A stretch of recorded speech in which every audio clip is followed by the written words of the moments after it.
Hey, thanks for joining me. A long time ago, I picked up this collected edition of the X-Men, Days of Future Present. And this collected edition is not my the place where I first got to read this story. When I was younger, when they were coming out in real time, me and my older brother, not my younger brother John, who has his own channel, but my older brother, it was him and I kind of collecting these books and kind of developing our love for these characters. We picked them up off the rack in single issue form, and it was one of those things where I don't know what made us pick it up. Is X-Men? I don't know. It's just something that we decided to pick up, and then I did get this collected edition some years later, just so I could have my own copies because my older brother has the originals. But I haven't looked through it in a long time, and as I did a flip through it, I kind of had a realization that there was a lot of things that were going on in here. I had no idea what was going on. I had no idea the status of these characters at this point. I was very early in my comic reading, life, and I was loving X-Men. I was just loving them like most people in the same era in the 90s. But there were some things I was introduced to in this comic that stick with me today. I don't know, it just was really cool. So I am not going to be able to give you all the finer points of the details on this story, but the basics are kind of there, and it was fun, and there was a lot of neat stuff. So they're all annuals. For those who don't know, the comic book companies, I don't know if they still do it, they probably don't, but back in the day, they'd have the regular title where they're just producing on a monthly basis a comic book every month, and you're following whatever characters that you want to read. But then once a year, they do an annual, meaning it's just a big special story, a bigger book with more pages once a year, I guess. Just because. I don't know why. I don't know where that comes from. But we got Fantastic Four Annual, The New Mutants, X Factor, and X-Men. So, the teams on Fantastic Four: Walt Simonson, writer, Jackson Geiss, however you say that. I know Jackson Geiss from penciling the Deathlock the first 2 issues of that 4-issue series, and that's where I was introduced to his work, and I loved what he did there. New Mutants, Louise Simonson, before Liefeld just took everything away from her. Terry Shoemaker, penciler there. X Factor, Louise Simonson writing that. John Bogdanove, that's another guy who I didn't like him at the time, but I've grown to have a big appreciation for the type of stuff he was doing. And then Uncanny X-Men, of course, we got Chris Claremont writing, Arthur Adams penciler, and Dan Green inker. Hell yeah. At the time, I didn't know who any of these people were, but now in my years later, I definitely understand what I was seeing. But starts out, that was the cover to this Days of Future Present. I didn't even know about the Days of Future Past storyline. I don't think. This might have been my first exposure to the Days of whatever present. I did obviously find out about the Days of Future Past soon enough. I do have that collection here, and I'll do that one of these days, but I don't know. I didn't know anything about it. It was just a storyline. So I'm like, okay, some weird looking villain and the Fantastic Four. And so again, having cracked this open and flipped through this, and I'm kind of going back in my mind about what it is I thought about this when I first got it. And I think I was obviously at the time when this was being published, I was obviously aware of the Fantastic Four. I knew who they were, but I don't think I'd ever read a comic book with them ever. I knew the basics. Reed Richards, smart, wife, blonde, beautiful, and invisible. And there's the guy who flies around that's on fire, and then there's the dude that's made of rock that's the strong guy of the team. But I didn't really know anything else about them. They'd be mentioned in other books, but I never collected Fantastic Four. I never read them. But this might have been the first time I ever read the Fantastic Four. And so there's certain kind of elements to this that I was like, oh yeah, this kind of helped set my expectation for who these people were. I think the artwork is actually pretty good by this Jackson Geiss, the guy who did that Deathlock series like I was talking about. It's funny to see the classic fantastic car, like flying bathtubs. But it's such a classic design, you really can't change it. Like, it's just kind of expected almost.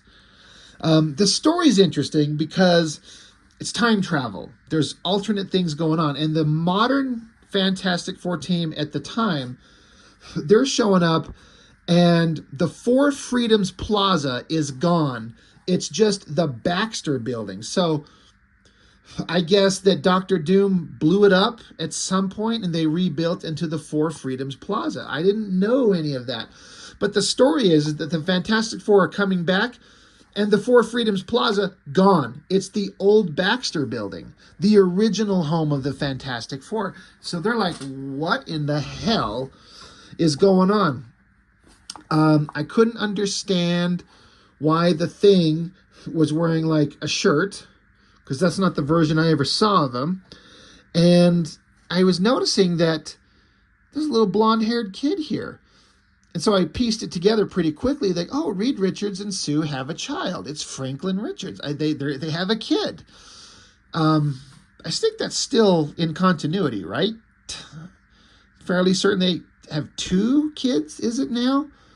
But at the time, you know, they've got a kid. And of course, what kind of mutant child are Reed Richards and Sue Richards going to have? Like, you know, there's no way that kid's not going to have superpowers, which is the point of the story. So they have a kid. I'm like, oh, okay. I liked this. I was going to say like modern looking Sue Storm. You know, it's kind of a wild hair. You could attribute it to the fact that they're zipping around in the open air and her hair's blown around. But I like that it's not this like stodgy old 60s style. Like they tried to make her look more of like a modern woman. That also is a story point that comes up here shortly. And I also didn't notice right away, but I eventually did. There was a dude in a trench coat and a hat in the flying bathtub next to the Thing. I'm like, well, who's that? You know, there he is there. But what I eventually pieced together somehow is that is Ben Grimm. He had been, this is one of, I think, several times when he had been able to be reverted to human form. And then I'm like, well, who's the Thing here? What I didn't understand is that this is like a girl.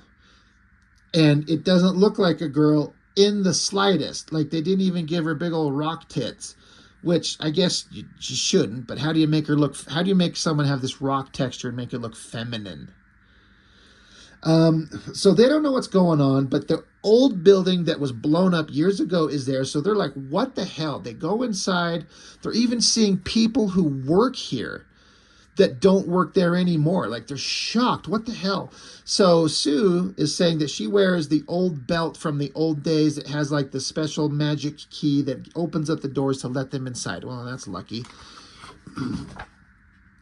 So they go inside, they're prepared. So it's Reed, Sue, She-Thing, Johnny Storm, human Ben Grimm, and then their kid. And of course, they're attacked by a security system. I like this shot where she's able to like put up her invisible force field to protect her. She-Thing's ripping the tentacle robotic arms off the wall. Mr. Fantastic, he's made of rubber, so he's not going to get hurt.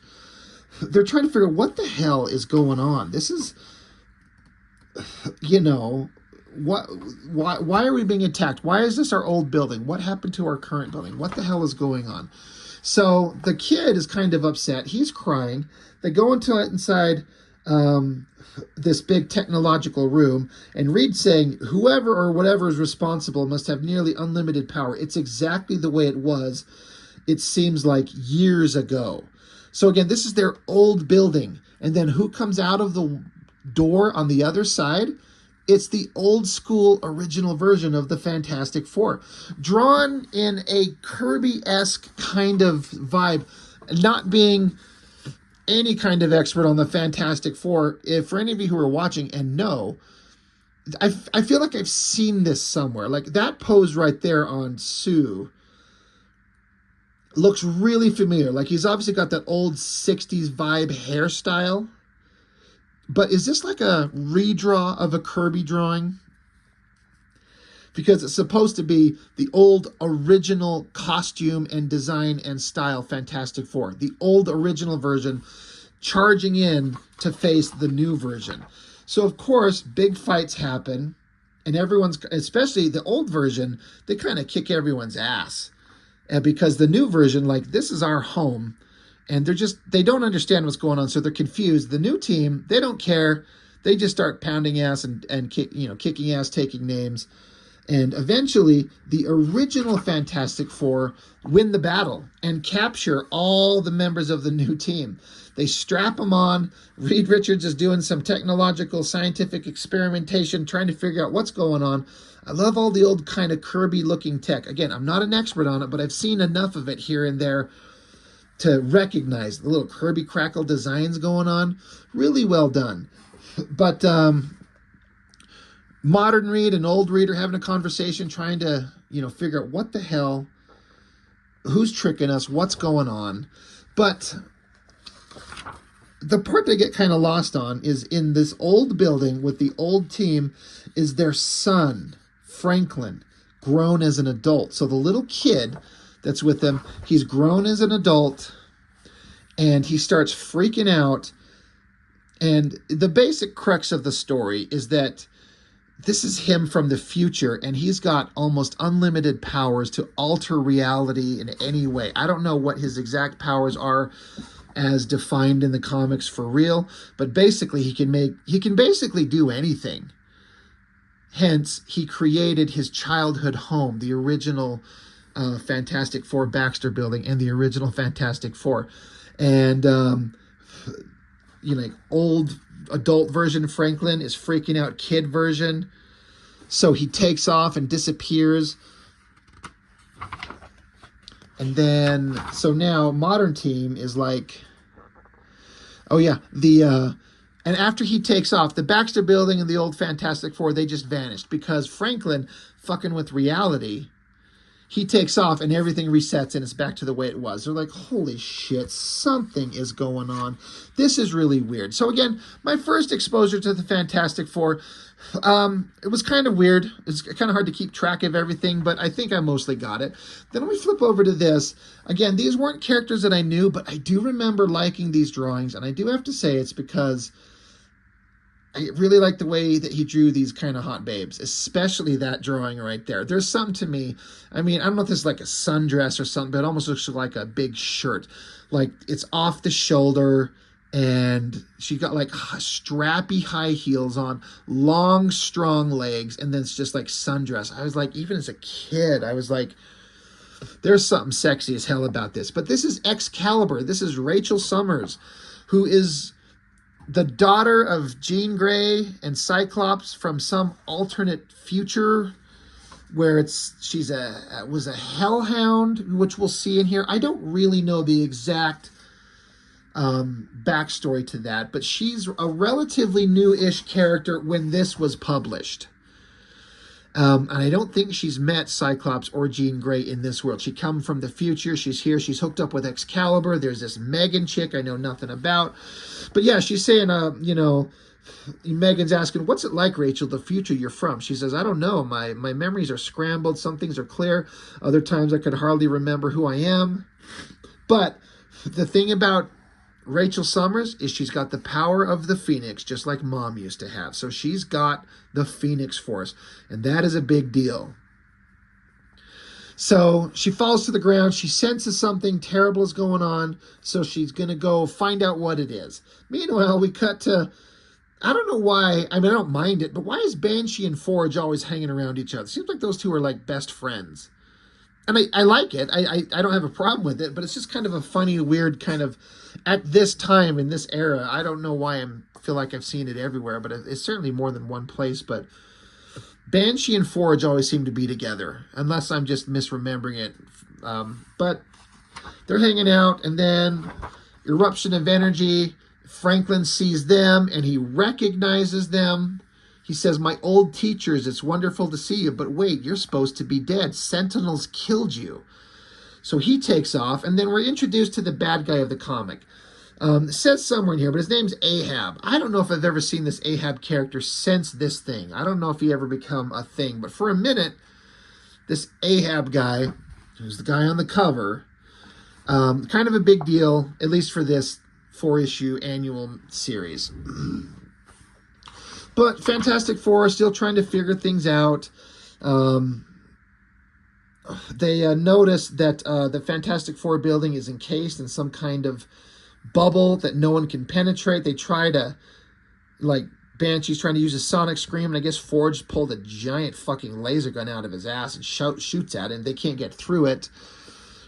Meanwhile, again, the Fantastic Four, Reed Richards is trying to figure out what's going on, and they're attacked by flying robotic drone things, so we have to fight and defend.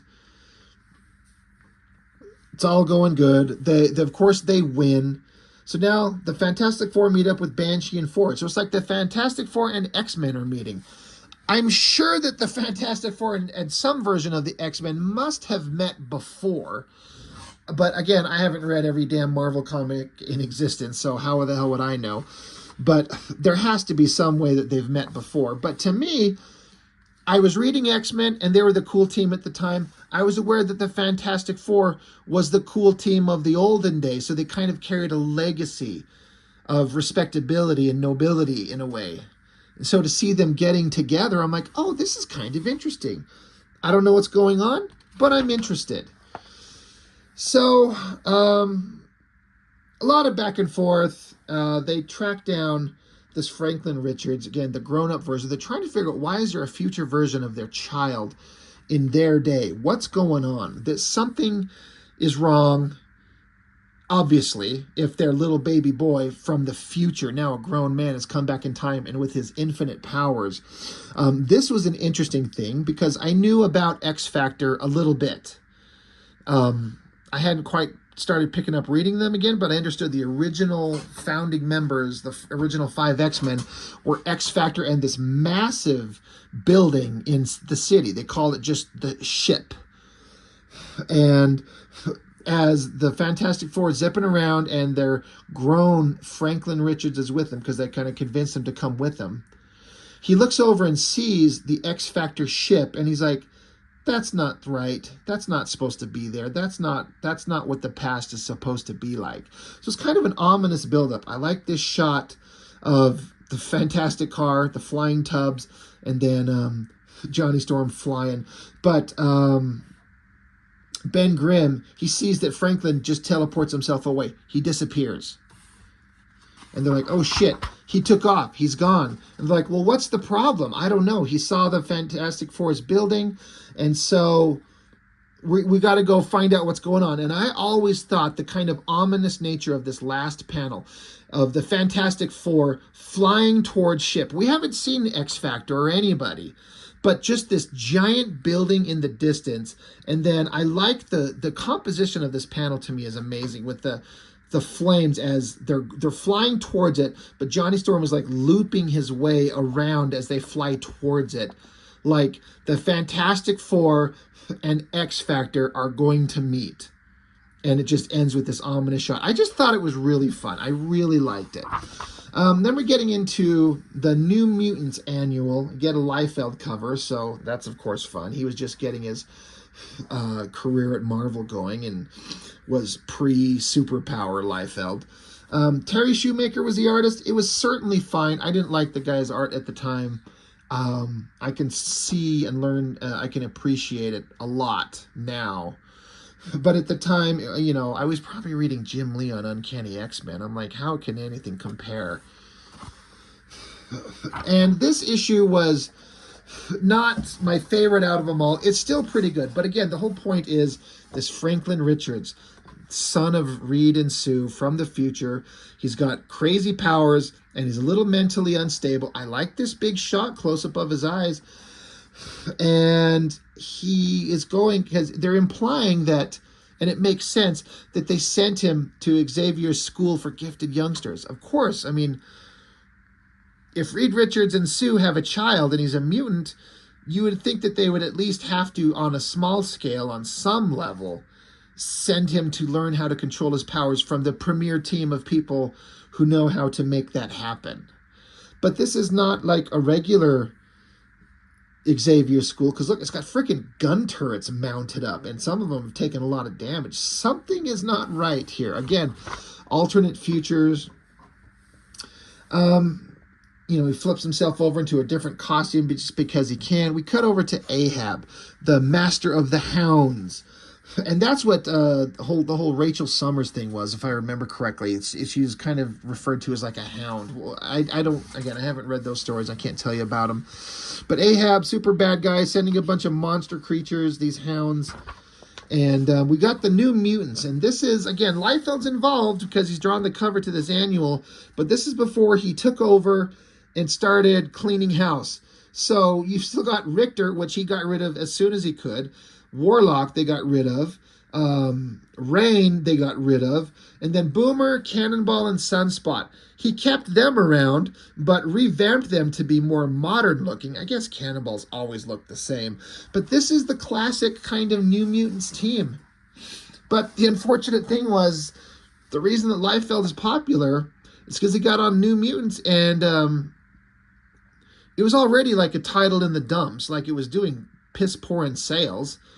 And his influence started taking it to the top of the charts, and then on to changing it to X-Force and being the second highest selling American comic book of all time. But this is the old version of him before they went through the Liefeld change.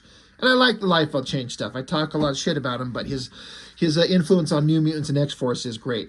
But, of course, they're in a training room and they're practicing because, of course, they are. We don't need to see any more of that. Like I said, this part of the story is not my favorite, but Cable's there. So again, you know Liefeld's involved. Not everyone could make Cable look awesome. Case in point. It looks like Cable, except not awesome. But then this future version of these X-Men characters show up. They're kind of cool looking. Who are they? The New Mutants don't know. So Cable's like, I don't know what the fuck's going on. These are real people. This is not a training sequence. So he tries to go help him, but he's locked in the room. So now everyone has to fight. Because, of course, we do. That's how it goes. Richter's... this version of Richter, like 80s punk with like shaved head and a mohawk. He was really trapped in an era. So New Mutants fight this new team of people. I did kind of like this dude. At least kind of. He's I don't know, he's riding like looks like a robotic slug. I don't know what the fuck it is, but he's like an Asian-looking guy, and he's got a sword on his back. Well, here, he pulls the sword out, and then it splits into two pieces and becomes a bow shooting lasers. Maybe this is where Liefeld got his idea for Shaft, except this guy will draw a string on the bow. But fight. Cable gets back with them, gets the team out of there. They have to get gone, and they keep running into like alternate future versions of characters. Like this guy with a beard and an eye patch is Banshee, missing an arm, an eye. So they're like, this is some horrible future version. It is Days of Future Present. So time travel stuff going on. Another Cable that just looks, it's Cable, just doesn't look awesome. I wonder if some of these artists were like, what is the appeal of this character, this Cable guy? Who fucking cares? No one likes this thing except this Liefeld kid. But yeah, he drove that character straight to the top of the charts. But, you know, New Mutants are fighting. Weird team of future X-Men and Banshee show up. And then, of course, they all disappear. Franklin's there. He's fucking with the timeline again. And then, right then, the Fantastic Four show up. And they can have a chit-chat with Cable and the New Mutants. Like, hey, our son was here, and something's obviously wrong. So you guys can tell us what's going on. I think it's so funny. I talk about this all the time. This is like a great example. Liefeld designs Cable, right? And he gives him these weird shoulder things. I don't think any artist understood what the fuck they're supposed to be. Look at this shot directly under it. The shot from Cable's back. It's like, I don't think any of these artists knew what they were supposed to be, so they just draw these shapes sticking up out of his shoulders. They're like, this is what this Liefeld kid designed. He's never told us once what they are. We don't know what they are, so we're just going to draw these things. And I've demonstrated this before, but what I believe that they're supposed to be is they're supposed to be like the back ends of a rifle on his back. That's what Liefeld would draw them as if he's got a weapon like a rifle slung across his back, and that's like the stock, the part you put into your shoulder to brace yourself for the recoil. But no one understood that, and so they just become these stupid little fucking smokestack things sticking out of his shoulders. That, or they did know what it is, and they just drew the stupidest looking thing just to be assholes about it, which would actually be really funny. Anyway, the story continues. More drones show up, more Hellhounds show up. So now Fantastic Four and New Mutants have to fight together. Fight. And then this Hellhound guy, they've got him defeated, and he starts giving up some information. And they're like, oh, shit, this guy's telling us some stuff. This is important. But then from in the distance, you hear a voice, yell at him. And Ahab, he just shows up and throws this spear. I always remember this shot. This guy just shows up, throws the spear, and kills his minion because he's mad at him for revealing too much information. So it stabs him, and he just vaporizes, and then this Ahab guy disappears. And everyone's like, what the hell was that? So kind of interesting. Speaking of interesting, that's the weirdest shot of Reed Richards I've ever seen. But, the teams are working together. They're trying to figure out what's going on. Franklin Richards is still trying to figure out this time-traveling, super powerful version of himself. Sentinels are showing up, but there's reality warping going on. The Fantastic Four and now the New Mutants are trying to figure out what's going on and stop it and fix it. And, again, this is not my favorite part of the book, but the problem is time-traveling, hyper-powerful, mentally ill, or mentally confused Franklin Richards. And then the kid version of him has to watch everything and see how the old adult version of him is making things horrible. So it's all about the child of Reed Richards and Sue Richards. This whole issue, blah, blah, blah, blah, blah, blah, blah, blah, blah. God, we get past it finally. These annuals are always big books. X Factor, John Bogdanov. I remember as a kid when I was looking at this guy's work, I didn't like it. I do now. It's kind of a Mike Mignola kind of thing, like when he did that issue of X-Force. Read that book after reading Liefeld, and then suddenly issue 8, I think it was. And it's like this Mignola guy's drawn it, and I've seen his stuff before, and I hated it. I hated it so much, but now it looks amazing. It's not quite to that level with this. I didn't hate this guy's work that much as a kid, and I don't revere it and love it that much as a Mignola as an adult, but I definitely like it. This is a hell of an opening shot. There's Franklin Richards, and he's, I was going to say flying through the sky. He's kind of walking through the air towards X Factor's ship.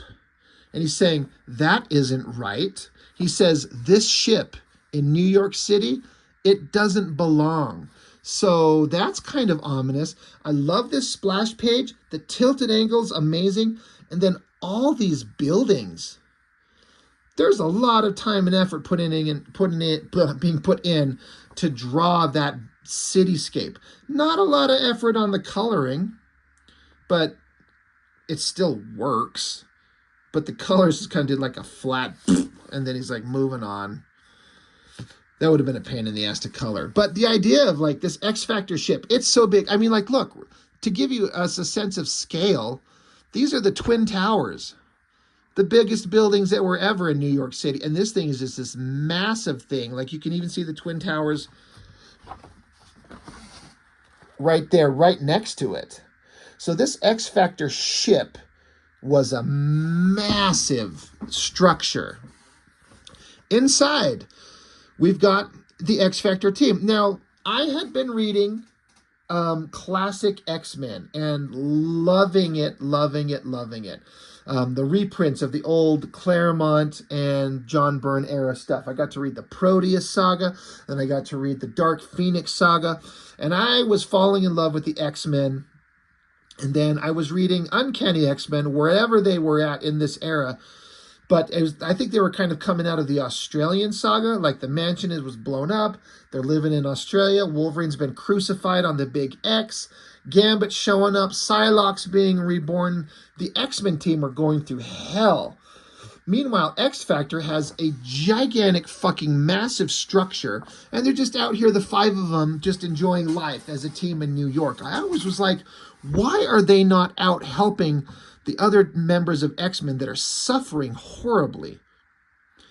But I didn't know what X Factor was about. I just knew that the original 5 were now a team, and they had some big alien spaceship. I think they got it from Apocalypse. Somebody can correct me. And another thing that I did not know, I think this was my introduction to the concept that Cyclops has a child. Nathan Summers, that's Cable as a baby. Now, I'm certain they did not have that bit of detail and connection figured out at this point, but eventually that becomes the case. It absolutely is. And there's a whole series of X Factor comics, a couple issues, where he gets infected with the techno-organic virus and Cyclops has to let him go into the future and he has to give up his son. But I didn't know about all that. All I know is that Cyclops has a baby. I'm like, oh shit. And it was with Madeline Pryor, if I remember correctly. Not Jean Grey, but kind of, because Madeline Pryor's a clone.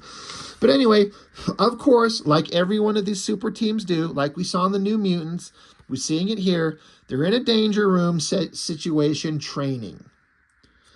And they're doing some kind of team effort where they're flinging these balls at each other. It's supposed to be catching them and flinging them, whatever. It's just some kind of like silly kind of training practice thing. Cyclops is being a little bit grumpy. He's telling Jean Grey to stop it. She's like, stop what? He says, you're using your telekinetic powers to put a spin on the balls. You're making them come at me too fast. If I deflect them, somebody could get hurt. So he says, I said, cut it out. So he flings one of these balls back at her really hard, smacking her down. And because Cyclops is upset that somebody could get hurt, specifically his son. And she says here, how did you think I could do anything to harm any of you? You know, I can control my powers, blah, blah, blah. And she says, and by the way, your son, he can put up this defensive force field around him that can protect him from anything. So I was like, he can? And back over here, the kid's got a little bubble around him. So Nathan Summers, of course, the child of Cyclops and Jean Grey, or rather Madeline Pryor, he's going to have superhuman powers, just like the Fantastic Four's kid. And one of his things is whenever he's nervous, he puts up a protective force field around himself. I'm like, okay. So Jean Grey is pointing out that, look, I couldn't hurt him anyway. His force field's up. So stop worrying. So she gets mad and she sends these ice chunks flying out at him. And Beast is like, God, these guys are acting like a couple of bitches, is basically what he's saying. He's like, these guys got to chill it out and act like a team. But while he's hanging up there on his feet, this is the part that I thought was really dramatically awesome. They're in this massive structure, this spaceship called Ship, which is not very original, but whatever, it is what it is. And then suddenly it starts turning intangible. It's dissolving. You flip the page, and Ship is just gone. And so now the entirety of the X Factor team is just falling from higher than the World Trade Center building. Like, here they are. They're falling from a massive height. And so I thought that shot of Beast is great. So it's really kind of freaky. It's scary. Like, what the hell? The ship it's just gone. It just dissolved out from under him. So Cyclops is blasting the ice chunks from Iceman's slide. I liked this shot right here where Jean Grey uses her powers to stop them all in a telekinetic bubble. But Nathan Summers, his force field repelled hers, and she couldn't hold him. So he just pops out the bottom. So it's like she tried to save everybody, but she didn't realize that his force field would reflect against hers. So she freaks out. Jesus Christ, I couldn't hold him. So he just screams for Archangel. And Archangel's on it. Like, he knows, like, they're a team and they know how to, like, handle tasks really well. So, yeah, Cyclops yelling Archangel, and then the kid's just falling.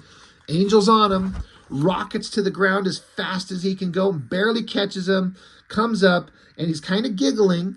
He just thought he had a bunch of fun. And they're like, holy shit, that was dangerous. But what the hell just happened? Where is our ship? What the hell just happened? You cut back to this Franklin guy, and he's just like, there. That's better. So Reed Richards' son just made it vanish. It's just gone.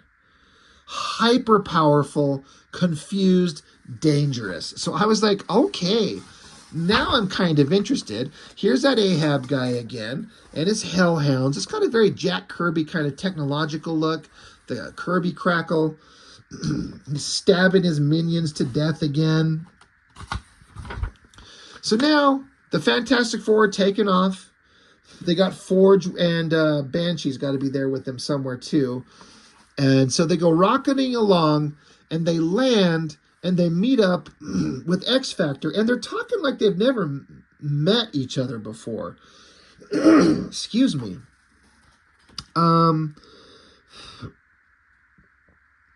Yeah, I'm just trying to see. Yeah, they say there's X Factor. They at least seem to be in one piece. They make it sound like the X Factor or X-Men have never met the Fantastic Four. Is that true? Like, they've never met each other before this? I always love this shot of Iceman and the Human Torch giving each other, like, the Predator, you know, the Dutch Dylan, you know, Dylan, you son of a bitch. And then they're, like, sizzling. I do also remember showing this original issue to my dad back in the 90s, because my dad used to read Fantastic Four comics. And he saw this, and he's like, God, they've really beefed up Johnny Storm. He was just pointing out that this drawing of Johnny Storm was very muscular, very thick. And my dad read old issues of X Factor, or rather, the Fantastic Four. And he just hadn't read them in years. And I know now, it's just artistic interpretation. But that's funny. I see that scene.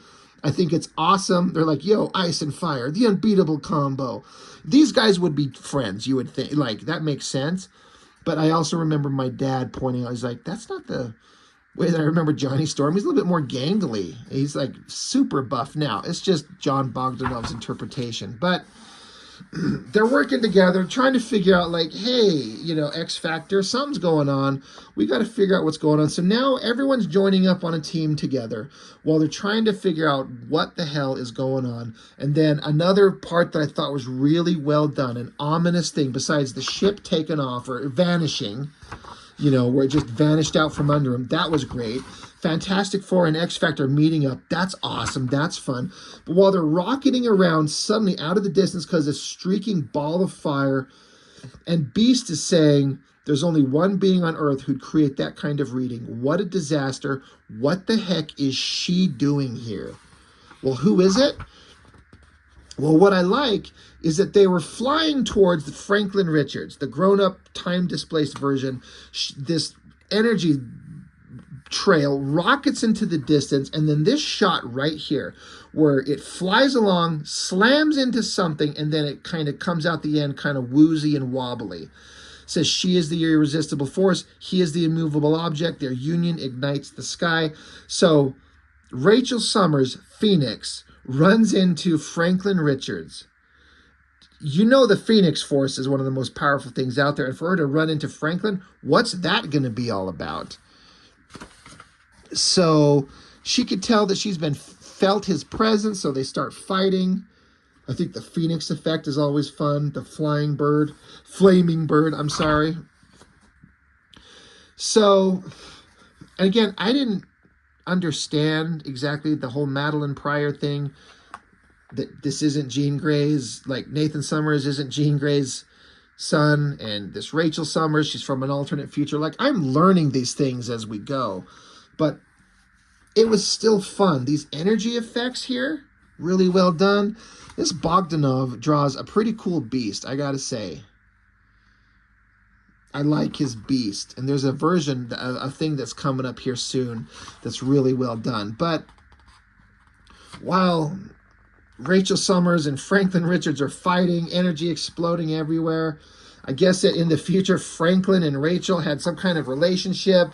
He's confused, he's lost, he's crying, he's exploding in energy, and he's gone. And then this was another interesting thing. Rachel Summers, alternate future daughter, she has not met this universe's Jean Grey, her mother from another timeline. So this coming down, Jean Grey saying, I saw the Phoenix effect. I saw everything. Who are you? Again, as a kid reading this, I had no idea the history outside of the most basic, that Jean Grey used to have the Phoenix powers. I didn't know how she'd come back to life from the death of the Phoenix. I just knew that she was. And Rachel Summers is kind of worried about meeting Jean Grey. So this is the first time that they meet in this annual. So at least they're having important things happen in the annual comics. It's not a pointless thing. Meanwhile, Franklin teleported himself up onto the Chrysler building. They track him down. They're trying to talk him down. Like, dude, calm down. Come with us. We're here to help you. And of course, now Sentinels show up. This is another one of those scenes that as a kid, it stuck with me. This building shot and these Sentinels rocketing up here, just casually showing up to start murdering mutants. I thought this shot of Archangel slicing the Sentinel's arm off, that's one of my favorite shots. I remember that going, well, Archangel's really useful against Sentinels. That's awesome. But these Sentinels are kind of tough. It's hard to beat them. Iceman starts freezing his head, and She-Thing starts jumping on him and ripping his head off. But then they disappear into a portal. And it's just Franklin Richards. Like, this guy's dangerous. This is not okay. Ahab continues to keep watching on everything. Jean Grey and Rachel Summers are having a difficult conversation. Jean Grey doesn't want to believe that this is her daughter. She's like, we're the same age. And Rachel's like, I'm from the future. I'm your daughter from the future. She doesn't want to hear that while they're having their dramatic conversation.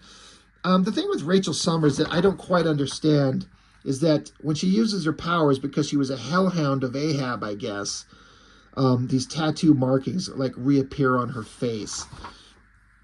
But Ahab shows up, throws a spear into her guts, and it doesn't kill her, presumably because she's the Phoenix, but she's knocked to the ground. There's Ahab standing there with his awesome staff. He's grabbing at it. He's got all his monsters behind him. So our team's going to finally meet. Again, this Bogdanov artwork, it's not crazy flashy, but it's extremely clear. It's extremely good storytelling. I just have a whole new appreciation for how good he is. I wonder what he's doing these days. Kind of creepy. He's just, you know, she may have got stabbed, but she's fine. So he's like grabbing her and reminding her that she is a hellhound of Ahab. And so she turns this gangly kind of gross version. Great drawing, great anatomy. But she eventually is able to, you know, she's like, I've freed myself. Presumably because of her access to the Phoenix powers.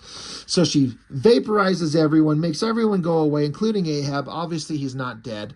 But she was able to stop herself from being controlled and vaporize all the bad guys and give us a moment of pause to, like, gather ourselves together. She's lying on the ground, like, what the hell did you do to them? And she's like, what did I do to them? You're not asking, what did he do to me? Don't you guys, like, even, like, care that what was going on with me here? Because everyone's afraid of the Phoenix power, because we all know what happened. Oh yeah, there's Ahab. He's still there. And then, of course, another portal opens and more monsters pour out. So now the Fantastic Four and X Factor have to fight.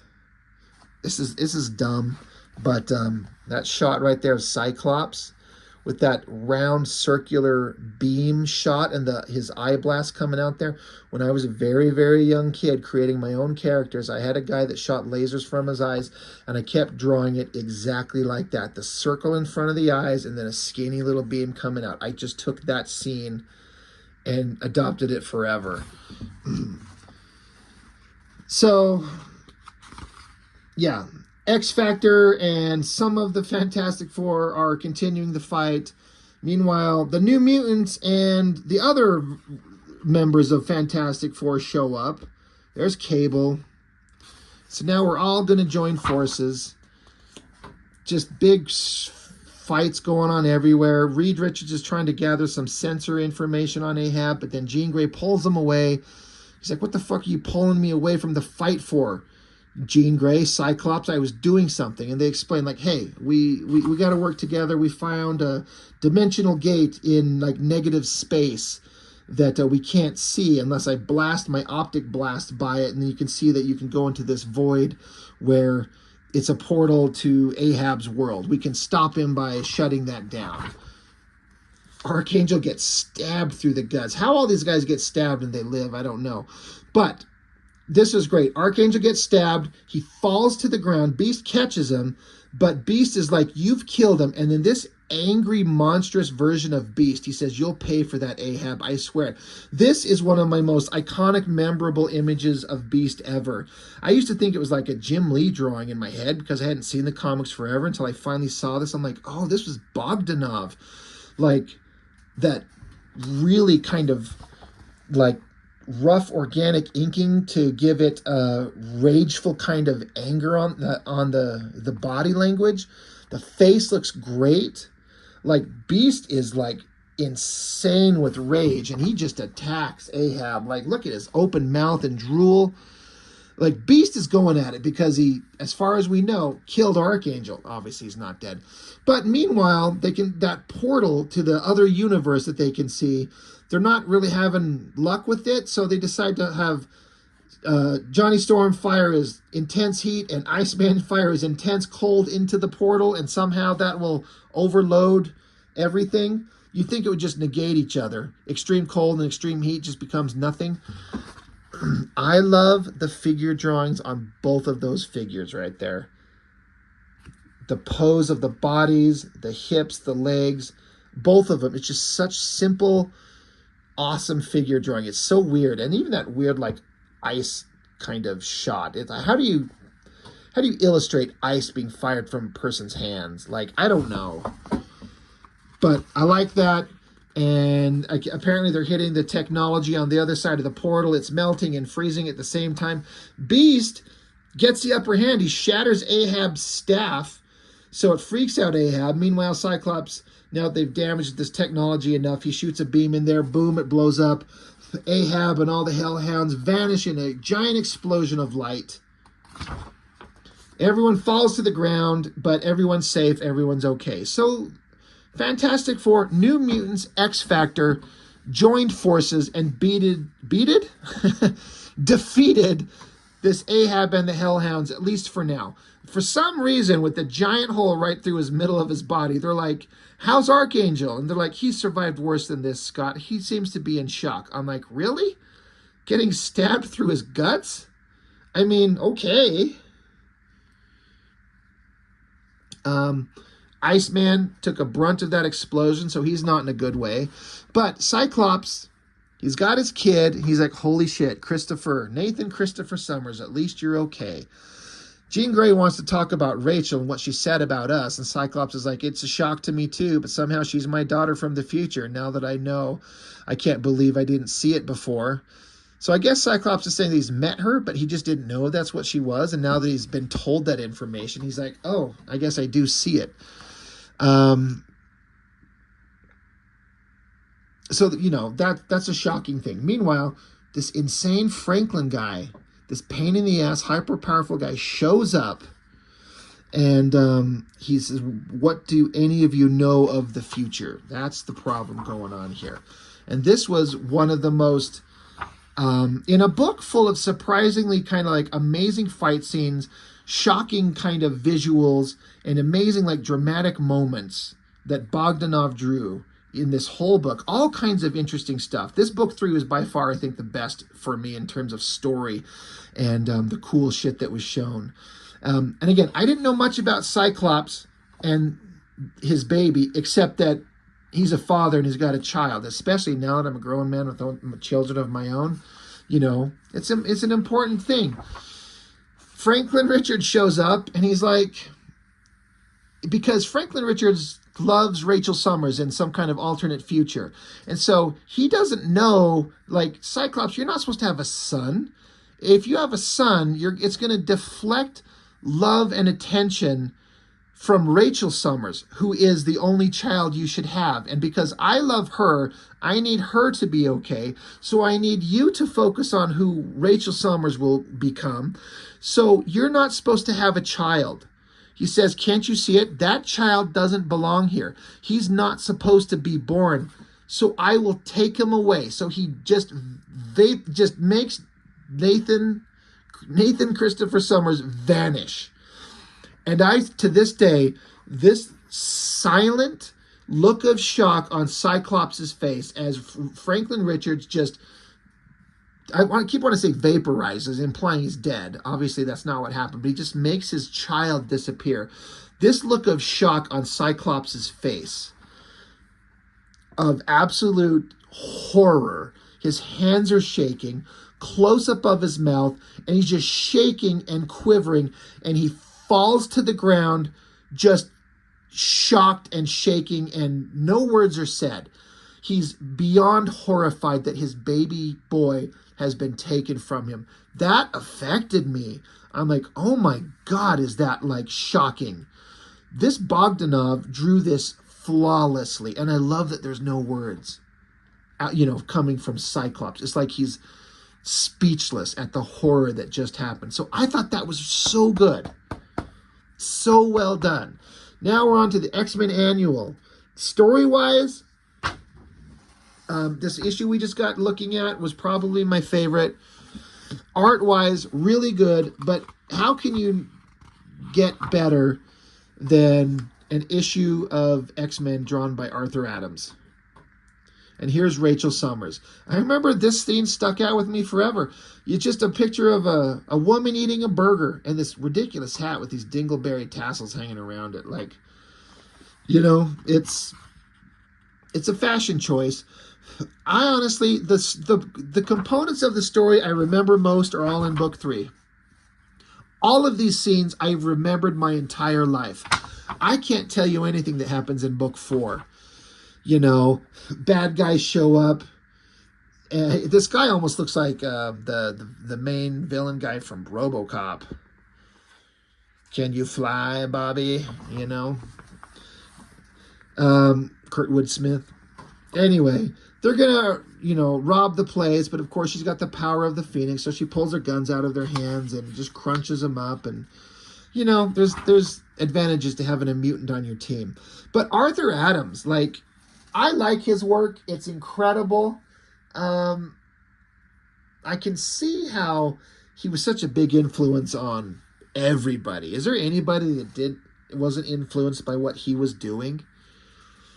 Love this shot of her taking off into the sky, the flaming kind of bird wings, like she holds her arms out to the side. It's almost like flaming wings for her to fly on. And I always like it when they show, if it's X-Men and something big and important is going on in the city, you see other people like Doctor Strange or Spider-Man or one of the Morlocks or whoever the fuck that's supposed to be. I always like to kind of, show that other characters in the Marvel Universe are aware of what's going on. But basically, it's going to be the confrontation of Franklin Richards and Rachel Summers and whatever their relationship is, and why is he here from the future, and why is he grown up. There's so many great visuals. They get together. I love the coloring going on with the fire from the Phoenix Force. They kiss, and this giant flaming bird above the city. What a great visual.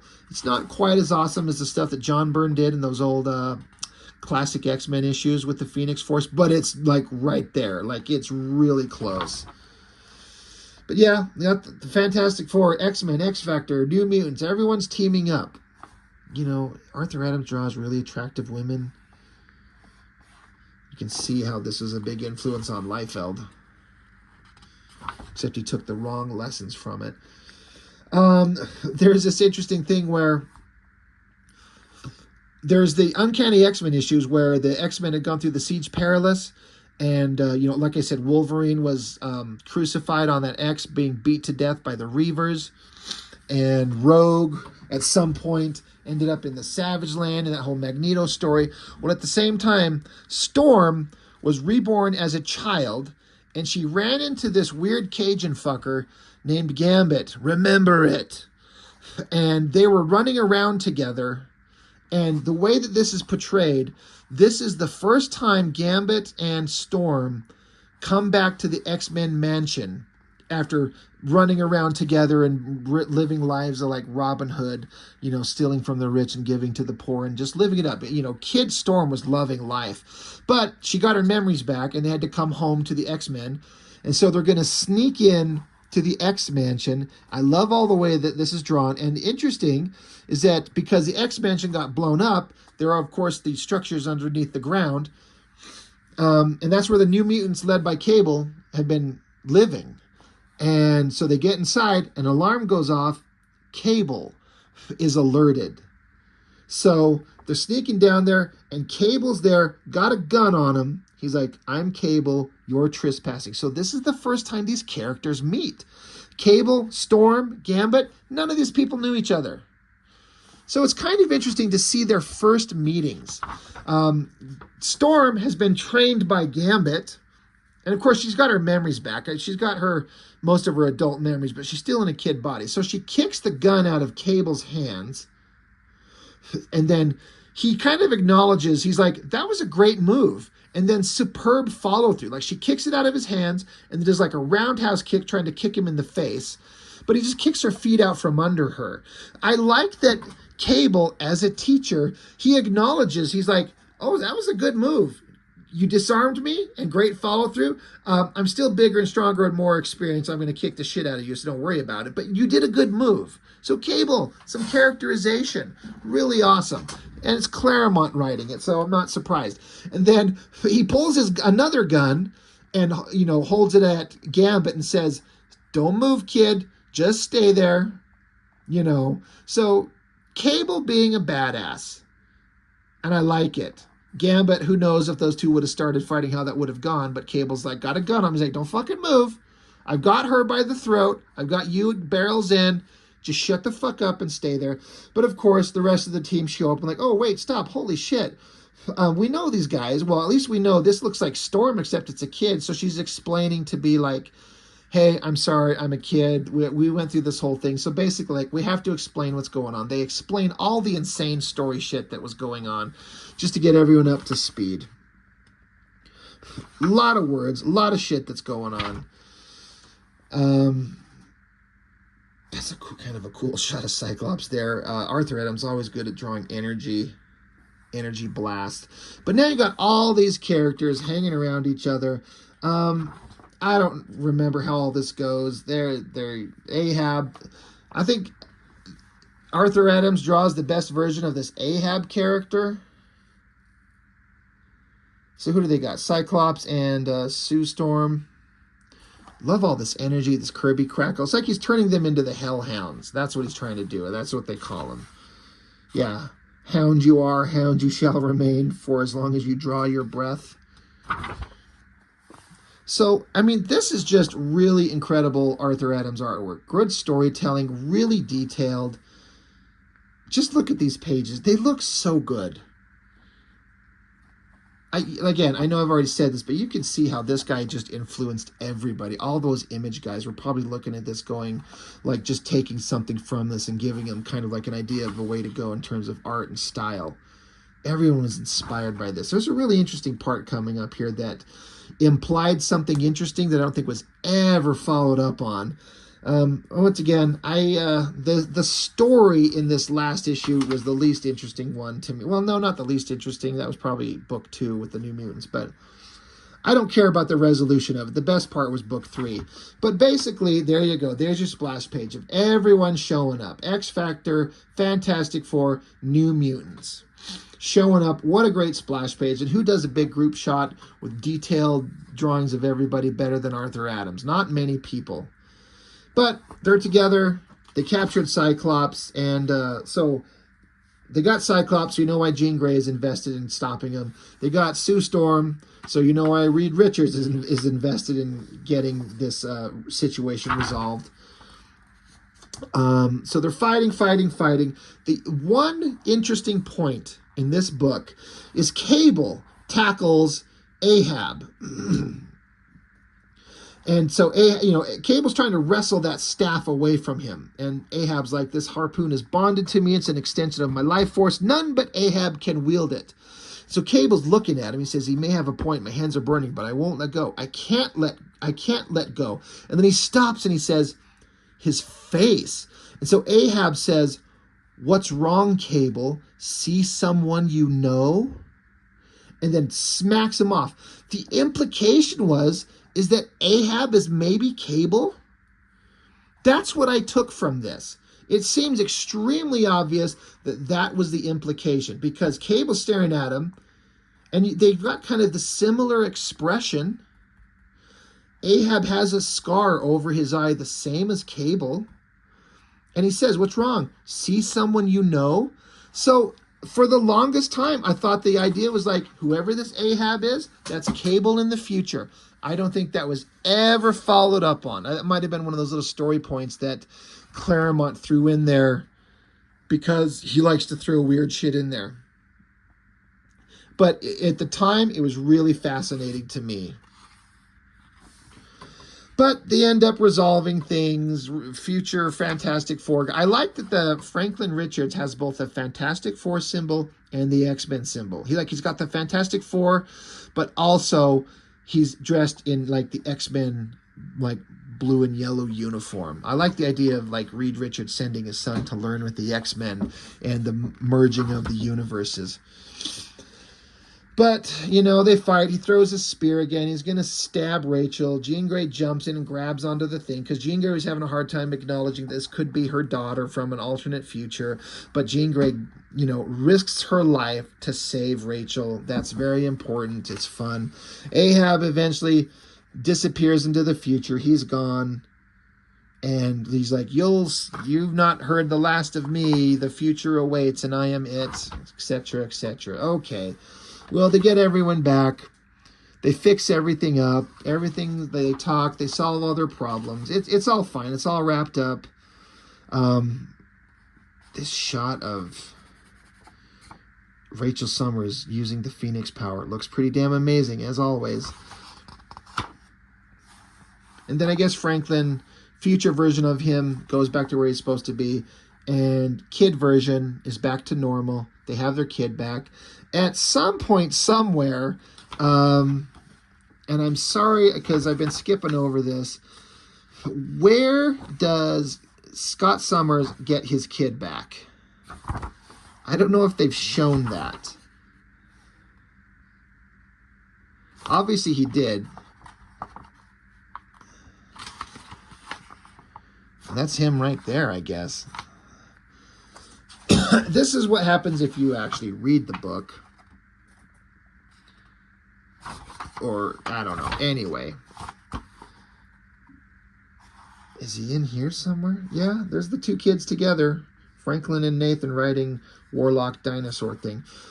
Anyway, the one other important element that I thought was really cool is if you read the Dark Phoenix Saga, and if you haven't, I've got video reviews on all the issues, so you can go back and look at it. But when Jean Grey died, let's see.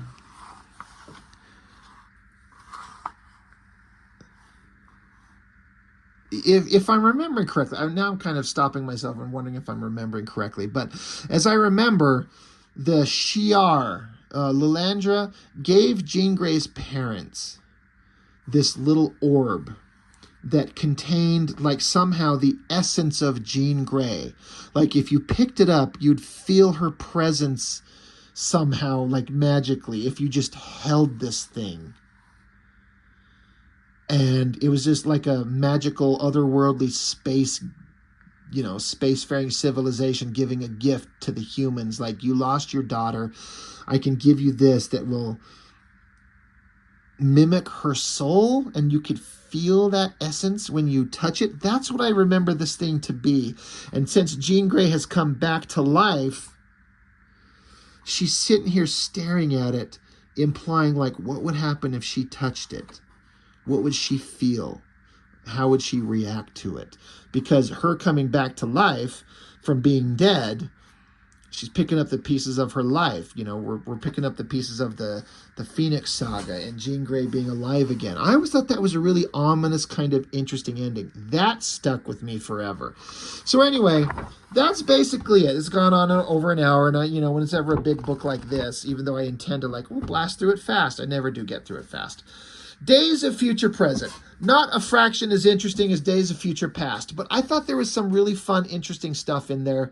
That third issue by Bogdanov was great. And of course, the issue 4 with Arthur Adams' art is great. So, you know, a worthwhile effort. It's fun. It's enjoyable. It's not the most memorable thing ever, but not everything can be. So that's it. That's what I've got on that one. So, you know, if you've stuck around for an hour and 5 minutes, I do appreciate it. If you've read these books, what did you remember from them? Did you read them? Did I get certain elements really wrong? Like, if I got anything wrong, correct me. I'm always willing to, you know, I want to know where I get something wrong if I do. Anyway, that's all I've got for now. Thanks for watching. I'll see you next time.